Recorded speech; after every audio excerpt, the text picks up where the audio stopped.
ಇಂದಿನಿಂದ ಭಾರತ ಮತ್ತು West Indies ನಡುವೆ ಮಹಿಳಾ ಟಿ20 ಸರಣಿ ಆರಂಭವಾಗಲಿದೆ. ಹರ್ಮನ್‌ಪ್ರೀತ್ ಪಡೆ ಇದೀಗ ವೆಸ್ಟ್ ಇಂಡೀಸ್ ತಂಡವನ್ನ ಎದುರಿಸಲು ಸಿದ್ಧವಾಗಿದೆ.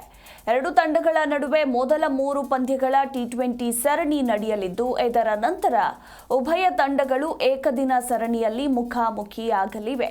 ಇನ್ನು ಈ ಸರಣಿಗಾಗಿ ಈಗಾಗಲೇ ಭಾರತ ತಂಡವನ್ನ ಪ್ರಕಟಿಸಲಾಗಿದ್ದು, ತಂಡದ ಸ್ಟಾರ್ ಓಪನರ್ ಶಫಾಲಿ ವರ್ಮಾ ಅವರನ್ನ 2 ಸರಣಿಗಳಿಂದಲೂ ಕೂಡ ಕೈಬಿಡಲಾಗಿದೆ. ಹಾಗೆಯೇ ತಂಡದಲ್ಲಿ ಹೊಸ ಮುಖಗಳಿಗೂ ಕೂಡ ಅವಕಾಶವನ್ನ ನೀಡಲಾಗಿದೆ.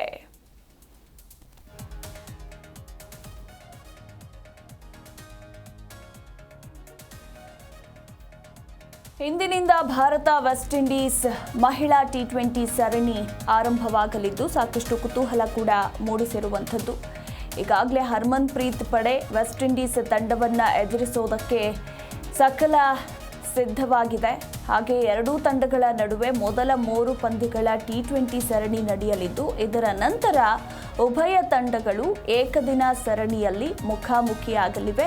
ಇನ್ನು ಈ ಬಾರಿ ತಂಡದಲ್ಲಿ ಹೊಸ ಮುಖಗಳಿಗೂ ಕೂಡ, ಅಂದರೆ ಟೀಮ್ ಇಂಡಿಯಾದಲ್ಲಿ ಹೊಸ ಮುಖಗಳಿಗೂ ಕೂಡ ಅವಕಾಶವನ್ನ ನೀಡಲಾಗಿದೆ. ಬಟ್ ತಂಡದ ಸ್ಟಾರ್ ಓಪನರ್ ಶಫಾಲಿ ವರ್ಮಾ ಅವರನ್ನ 2 ಸರಣಿಗಳಿಂದಲೂ ಕೂಡ ಕೈ ಬಿಡಲಾಗಿದೆ.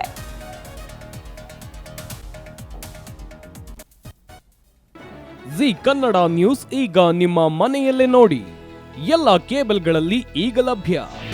ನಿಮ್ಮ ನೆಚ್ಚಿನ ಜಿ ಕನ್ನಡ ನ್ಯೂಸ್ ಈಗ ಸನ್ ಡೈರೆಕ್ಟ್ ನಲ್ಲಿ number 292, Tata play number 1664, Jio TV number 1334, NXT digital number 30, in cable number 30, city networks 51, U digital number 162, GTPL number 17, Rockline telecommunications number 42, Shri Basaveshwara cable number 168, rural cable network 60, Vinayaka digital 57, Abhishek cable 821, city channel 53, Siddeshwara cable network 57, ವಿ4 digital infotech 628, Surya digital networks 53, Gajanan digital number 836, Malnad infotech private limited number